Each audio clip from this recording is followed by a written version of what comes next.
2026년 5월 4일 밤, 트럼프 미국 대통령이 자신의 SNS에 한 줄을 올렸습니다. 이란이 무관한 국가들을 향해 발포했다. 한국 화물선도 포함된다. 이제 한국이 작전에 참여할 때다. 그리고 다음 날 백악관에서 다시 한번 말합니다. 한국 배가 단독으로 움직이다 어제 박살이 났다. 우리가 호위하던 배들은 공격당하지 않았다. 그런데 한국 정부 합동조사단의 결과는 다릅니다.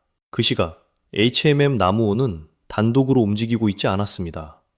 UAE 항구 인근에 정박 중이었습니다. 사실관계가 다른 발언을 미국 대통령이 2번이나 공개적으로 했습니다. 왜였을까요? 왜 거짓 프레임까지 만들어가며 한국 화물선이 거론된 걸까요? 이 영상에서는 그 진짜 이유를 5겹으로 풀어보겠습니다. 먼저 사건부터 정리합니다. 5월 4일 현지 시간 오후 3시 30분, 한국 시간으로는 밤 8시 40분쯤이었습니다. 아랍에미리트 알쿠아인 항구 인근에 정박해 있던 HMM 나무호에 정체불명의 비행체 2기가 약 1분 간격으로 같은 지점을 타격했습니다. 좌현 선미, 그러니까 왼쪽, 뒤쪽 평행수 탱크 외판에 폭 5m, 깊이 7m의 구멍이 뚫렸습니다. 한국인 6명을 포함해 24명이 타고 있었지만 인명피해는 1명 부상에 그쳤습니다. 같은 날 미국은 호르무즈 해협 상선 통항 지원 작전인 프로젝트 프리덤을 개시했습니다. 미 중부사령부 사령관 브래드 쿠퍼는 작전 첫날 이란 소형 보트 6척을 격침하고 순항미사일과 드론을 요격했다고 발표했습니다. 그리고 그날 밤 트럼프가 SNS에 글을 올린 겁니다. 5월 10일 한국 정부 합동조사단이 결과를 내놨습니다. 외부 비행체 타격이 원인이라는 결론은 맞았지만 발사 주체는 특정하지 못했습니다. 한국 정부는 지금까지 이란이 했다고 단정하지 않고 있습니다. 여기까지가 뉴스에 나온 표면입니다. 이제 그 밑에 구조로 들어갑니다. 첫 번째 균열, 트럼프의 사실관계 왜곡입니다. 트럼프는 2번에 걸쳐 한국 배가 단독으로 움직이다 박살났다고 말했습니다. 그런데 한국 합조단의 조사 결과를 보면 나무호는 그 시각 항해 중이 아니라 정박 중이었습니다. 사고 당시 외판 파손 위치가 해수면보다 1m에서 1.5m 위쪽이라는 점도 정박 상태와 일치합니다.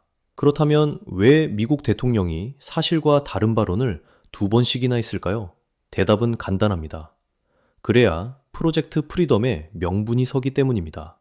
미국이 호위한 배는 안전했고 호위 안 받은 배만 당했다. 이 인과를 만들어야 작전에 정당성이 생깁니다. 만약 정박 중인 한국 배가 그냥 표적이 됐다는 사실이 그대로 알려지면 호위 작전이라는 명분 자체가 약해지죠. 호위에도 못 막는다는 이야기가 되니까요. 그래서 트럼프는 한국이 미국과 함께 움직였더라면 안전했을 것이라는 서사를 만들었습니다.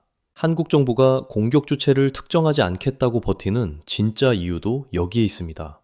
트럼프의 서사에 동조하는 순간 한국은 자동으로 다음 단계인 작전 동참 압박을 받게 되니까요. 2번째 균열, 프로젝트 프리덤 그 자체가 가진 의도입니다. 미국은 이 작전이 인도주의적 목적이라고 강조해 왔습니다. 2월 28일 미 이란 전쟁 발발 이후 페르시아만에 갇힌 선박 수백 척, 선원 약 2만 명을 구하기 위한 작전이라는 겁니다. 그런데 작전 내용을 자세히 들여다보면 어딘가 어색합니다. 미군이 직접 상선을 호위하는 게 아닙니다. 트럼프 행정부가 정한 미군의 역할은 안내까지입니다. 영어로 가이드. 호르무즈 해협을 통과하려는 선박에 안내를 제공하면서 해군 함정과 항공기는 인근에서 대기 태세를 유지합니다. 만약 이란이 상선을 공격하면 그때 즉각 개입한다는 구도입니다. 이게 무슨 뜻일까요? 이란이 먼저 쏘게 만드는 구조라는 뜻입니다. 미국 정치 전문 매체 엑시오스에 트럼프 대통령의 한 측근이 이렇게 말했습니다. 만약 이란 측이 무언가를 저지르면 그들이 악역이 되고 우리는 행동할 정당한 명분을 갖게 된다. 그리고 프로젝트 프리덤을 두고 이란과의 적대 행위로 이어질 수 있는 과정의 시작이라고 표현했습니다. 영국 가디언은 이 잡전을 두고 리얼리티 시리즈 트럼프 쇼의 전형적 에피소드라고 평가했습니다. 한국일보 분석도 비슷합니다. 인도주의로 포장된 도발이라는 거죠. 그러니까 프로젝트 프리덤의 진짜 목적은 호위가 아닙니다. 이란이 먼저 쏘게 만들어 전면적 군사 행동의 명분을 확보하는 것입니다. 그리고 5월 4일 HMM 나무호 피격은 그 시나리오를 거의 완성해 줄 뻔한 사건이었습니다. 거의라고 말한 이유는 한국 정부가 끝내 이란이 했다고 단정하지 않았기 때문입니다. 세 번째 균열. 그래서 왜 한국이었느냐? 왜 트럼프는 콕 집어 한국 화물선을 거론하고 한국의 작전 참여를 압박했을까? 이 영상에서 가장 중요한 부분입니다. 언뜻 보면 트럼프가 호명한 5개국 명단은 단순히 알파벳 순서일 수도 있습니다. 미국 측이 호르무즈 해협 안전 활동에 참여를 요청한 나라들이죠. 하지만 한국이 받는 압박의 강도는 다른 나라들과 다릅니다. 그건 우연이 아닙니다. 한국이 처한 구조적 조건이 다르기 때문입니다. 세 겹의 함정이 있습니다. 첫 번째 함정, 에너지입니다. 한국이 수입하는 원유의 70.7%가 중동산입니다. 그리고 그중 99%가 호르무즈 해협을 통과합니다. 산업연구원이 내놓은 수치입니다. 즉, 한국이 쓰는 기름의 약 70%가 호르무즈 한 곳에 의존하고 있다는 뜻입니다. 여기서 더 무서운 건 한국이 OECD 회원국 중 원유 의존도 1위라는 점입니다. GDP 1만 달러당 5.63배럴, 2위 칠레가 4.73배럴이니까 격차가 큽니다.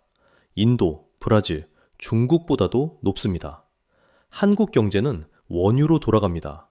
비축유는 208일치 있다고 정부가 밝혔습니다. 하지만 호르무즈 봉쇄가 장기화되면 이 방어선은 시간 문제입니다. 실제로 3월 초 봉쇄 직후 코스피는 7% 넘게 무너졌고 동북아 LNG 가격은 하루 만에 40% 뛰었습니다. 다른 나라들도 중동 의존도가 있지만 한국만큼 호르무즈 한 곳에 집중된 의존은 흔치 않습니다. 트럼프가 백악관에서 한국은 원유의 43%를 호르무즈에서 가져온다고 굳이 언급한 이유가 여기 있습니다. 약점을 정확히 알고 누른 겁니다.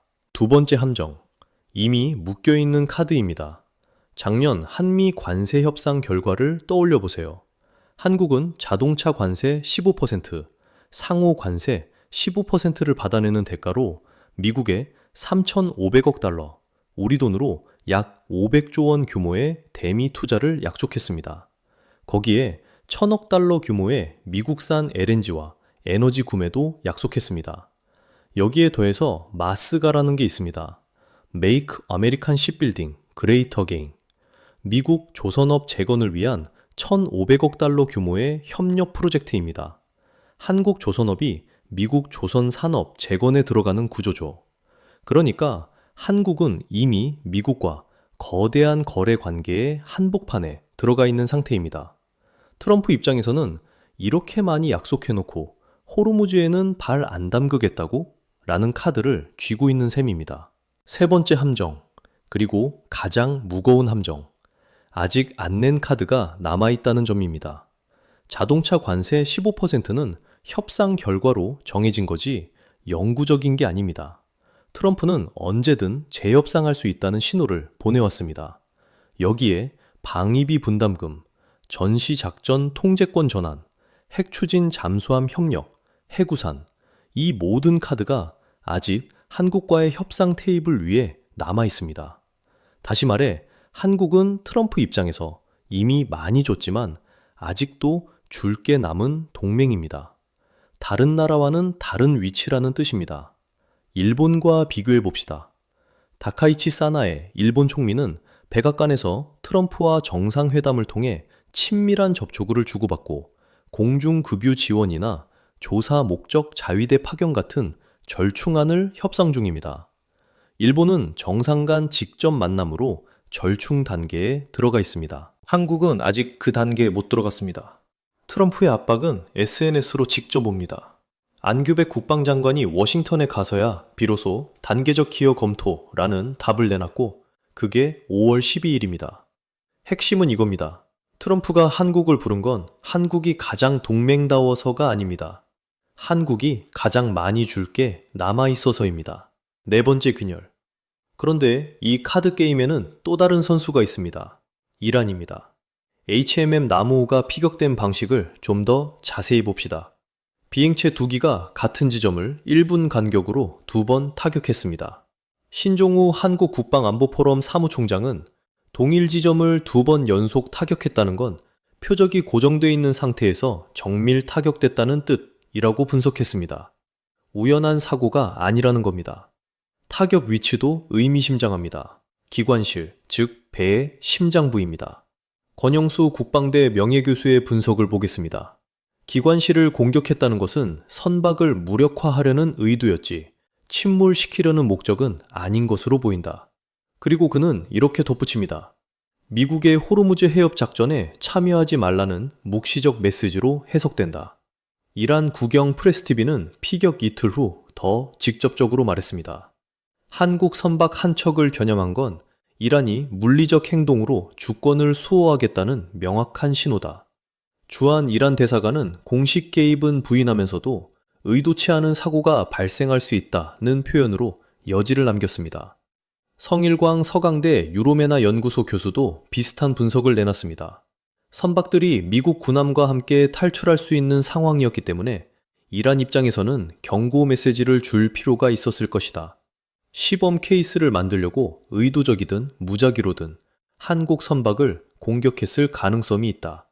그러니까 정리하면 HMM 나무호는 두 강대국이 한국에 메시지를 보내기 위해 쓴 우편함이었습니다. 미국은 참여해야 안전하다고 말했고 이란은 참여하면 더 당한다고 말했습니다. 한국 화물선 한 척에 2개의 신호가 동시에 꽂힌 셈입니다. 5번째 균열. 그리고 마지막, 시점입니다. 이 사건이 왜 하필 5월 4일에 터졌을까? 트럼프의 SNS 글이 왜 그 시점에 나왔을까? 여기서 주목해야 할 발언이 있습니다. 트럼프가 한국 화물선을 언급한 그 자리에서 이렇게 말했습니다. 다음 주에 중국을 방문해 시진핑과 정상회담을 갖고 이란 문제를 논의할 예정이다. 이게 핵심입니다.